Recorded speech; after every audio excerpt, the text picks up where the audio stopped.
Weekend Magazine. Hello, my name is Chris Bushell and welcome to our weekly magazine show in which we aim to give you an insight into life here in Croatia. In this week's program we have two very different but deeply connected stories. In the first one, our blogger Cody McLean Brown takes a look at the phenomenon known as the brain drain, whereby young educated people not being able to envisage a future in Croatia are deciding to leave the country. In the second, Edo Bosna talks to the enigmatic Croatian quantum physicist Bozidar Bruce Yerkovich, who after a successful career in the United States not only decided to return to Croatia, but has also started up an ecological ranch in the mountainous region of Lika, providing valuable jobs for the local population.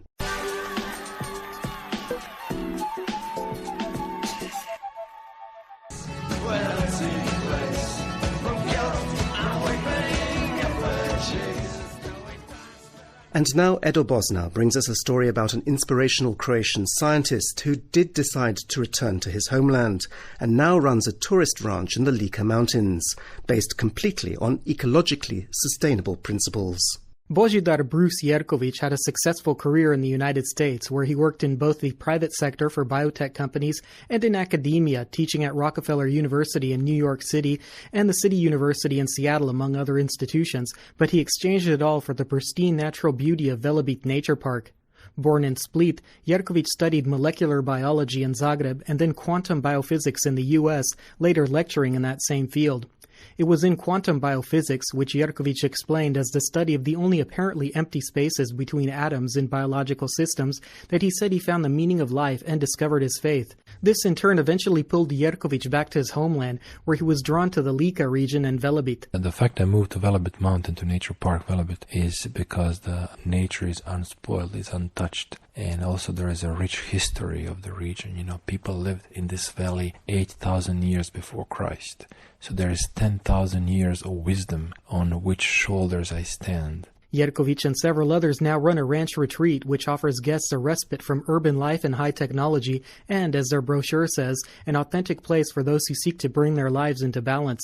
Connected to the retreat, Yerkovich also established the Center for Self-Sustainability, which puts into practice his own life philosophy and brings together all of the factors he deems vital for striking a balance between the natural environment and local communities. The center was created on a basis of what I call 4 pillars, or 4 C's. One is commerce, one is community, one is conservation, one is culture. It's designed in a way that one helps the other. So in the shortest commercial part, which deals with rural tourism, is generating a means, a profit of funds to actually fund the 3 others. And 3 others, a community building is an example, where we give a meaning to people in the La Valley to produce food for us, to do things for us, to make handcrafts for us. And the cross-cultural one, or culture aspect of the work in the center, deals by bringing people from around the globe, whether they are volunteers, whether they are guests, where every one of them brings part of their culture and lives here and takes part of our culture and takes it back home. Yerkovich added that the knowledge and experience left behind by these visitors are then applied in one form or another to the operations and further development of the center.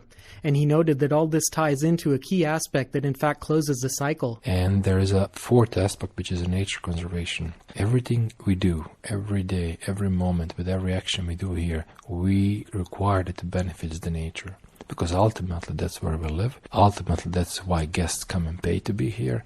And ultimately that's why everybody's attracted in a way to come here in the first place. So nature is our largest capital, our largest resource. So we are investing in it all the time. But not by taking taxpayers' money like most of the nature conservation organizations do, by creating our own money and basically putting it back in nature. A specific benefit of this merged business and environmental cycle is that many in the local community, not just Yerkovich and his associates who run the center, now see the value in restoring particular features of the Velebit countryside, which promotes an expansion of biodiversity while making it an even greater draw for visitors. People now have an interest in opening up the old trade routes, old logging roads. They have interest in erecting these hedge fences. Hedge fences are an enormous source of biodiversity. For example, small animals, rabbits, birds nest there, lizards and snakes live there, all kinds of insects live there. And those things have been seen for the last 40 years undesirable, so they've been plowed out. Now that guests are coming here and they take horseback rides in a mountain and they admire these things, they admire seeing wildlife, there is a reason for people in the valley to re-erect those, to re-establish them. Their way of life that was for the last 50 years been told by the government officials that it's undesirable, that it's backward, that's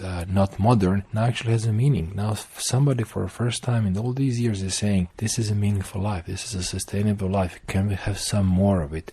And we are willing to pay to see it. And on a connected note, it is interesting that Yerkovich is also attempting to make his own specific contribution to the enrichment of Croatia's biodiversity. One of the aspects of our center is having it's a guest ranch, and that's where many people come because they have connection with horses. And I'm breeding horses, I'm a horse breeder, and my aim is to create what I call the Croatian mountain horse. It's a riding horse, so it's suitable for riding in the mountain. It has qualities that are very adept for rides in the mountain, and this is a very rugged mountain with sharp rocks, with the forest, low-hanging branches. So to create a horse, that is not very tall, but it's very stout, has very good hoofs, so it doesn't have to be shod. It takes years of work, and we have several breeds we are working with and crossing them and getting these desirable qualities and keeping them and propagating them. Incidentally, Yerkovich said that while he lived in the United States, he regularly tuned in to the Voice of Croatia. It's something that I've listened on a regular basis while I lived in the United States. It is that thread that helped me never lose the connection with the place I was born and I was raised. So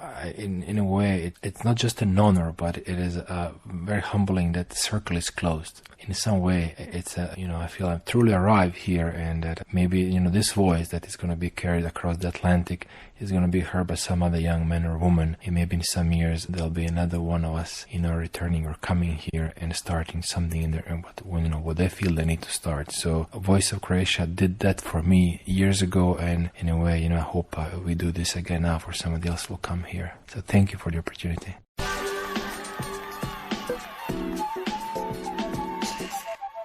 And that's all for this week's show. We wish those about to set off for foreign lands the very best in following their dreams, and hope that they too will pick up the thread that one day might help them find their way back home. For the Voice of Croatia, I'm Chris Borschel. Weekend Magazine.